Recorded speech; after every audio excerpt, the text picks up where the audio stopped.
Pada zaman dahulu kala, hiduplah seorang perempuan bernama Esi Merliani yang terkenal dengan kecantikan wajahnya. Perempuan ini selalu mencuri perhatian warga di desanya setiap kali dia keluar dari rumah. Karena kecantikannya, Esi kemudian dijuluki sebagai bunga desa dan diperebutkan oleh para laki-laki yang ada di kampungnya. Namun, pupus sudah harapan para pemuda itu karena Esi jatuh cinta dengan Buyung.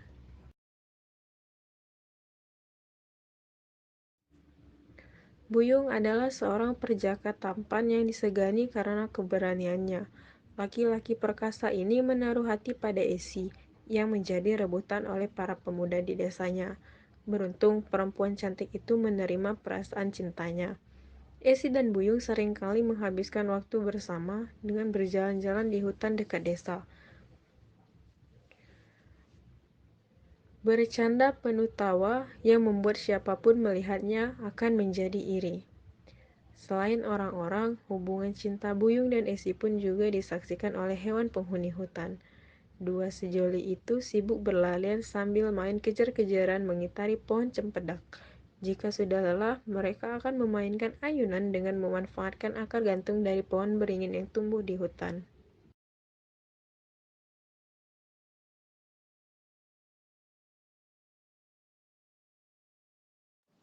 Aku hari ini sangat bahagia karena bisa menghabiskan waktu denganmu, Buyung. Kebahagiaan yang sama juga aku rasakan. Aku harap kita bisa bahagia terus selamanya bersama. Kalau begitu, apakah Buyung akan meminangku menjadi istri? Baiklah, aku akan menemui orang tuaku supaya mereka bisa merestui hubungan kita, dan aku bisa menemui orang tuamu untuk melamarmu.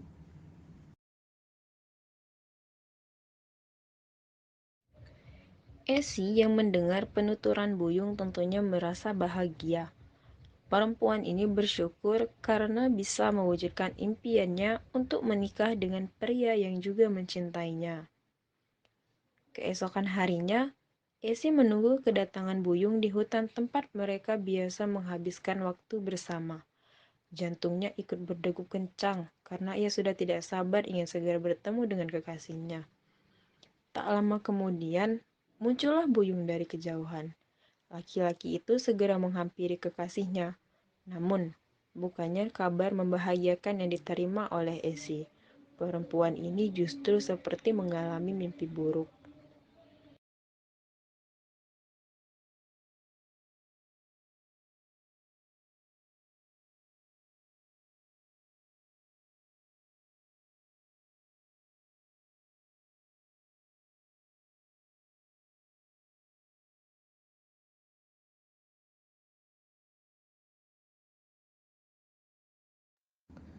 Esi, aku sudah menemui orang tuaku. Sayangnya, mereka tidak merestui hubungan kita. Orang tuaku memintaku untuk putus hubungan denganmu. Putus? Kenapa? Apakah kamu tidak memperjuangkan cinta kita? Maaf Esi, tapi orang tuaku ternyata sudah memperjodohkanku dengan putri kepala suku dari kampung sebelah.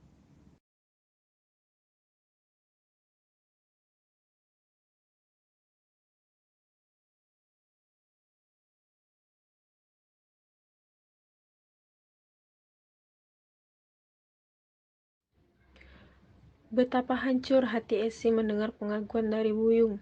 Perasaan kecewa dan tidak adil menyelimuti hatinya.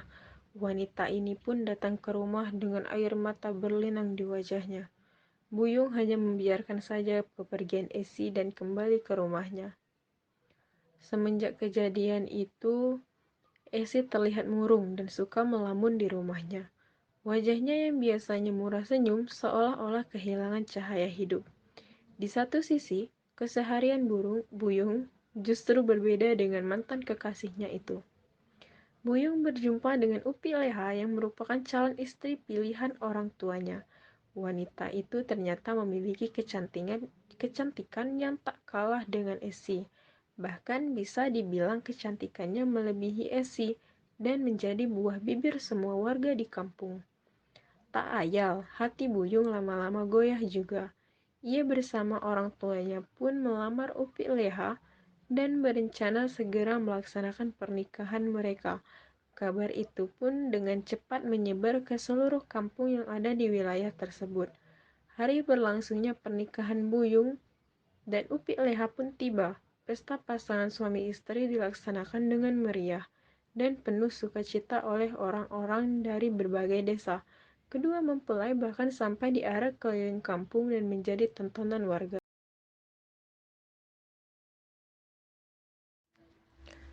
Esi yang melihat mantan pacarnya tersenyum bahagia bersama istrinya, merasa dikhianati dan tidak bisa membendung kesedihan. Wanita itu pun menangis sejadi-jadinya dengan jeritan tangis yang membuat siapapun iba mendengarnya. Rasa sakit hati yang menyelimuti Esi berubah menjadi perasaan dendam yang membara untuk Buyung. Perempuan ini terus-terusan menangis hingga volume air yang keluar dari matanya semakin besar seperti air bah. Air bah itu lalu menerjang seisi kampung, tak satu pun orang ataupun rumah yang selamat dari amukan air. Arak-arakan kedua mempelai yang masih berlangsung di jalan kampung pun menjadi korban. Kedatangan air bah secara tiba-tiba membuat penduduk kampung berlarian untuk menyelamatkan diri. Sayangnya, volume air yang besar sudah menenggelamkan rumah-rumah kampung itu dan tak satu pun warga yang berhasil selamat. Konon katanya, Buyung dan Upi Leha berubah menjadi sepasang ular tikar. Dikisahkan mereka terkadang menampakkan diri dari kejauhan. Esi sendiri sering digambarkan muncul dengan berdiri menginjak sepasang ular tikar tersebut. Kaki kiri Esi menginjak ular betina, sedangkan kaki kanan menginjak ular jantan. Sementara itu, danau yang terbentuk dari tangisan air mata Esi itu kemudian dinamai sebagai Danau Dendam Tak Sudah. Begitulah cerita rakyat Danau Dendam Tak Sudah yang berasal dari Bengkulu. Terima kasih.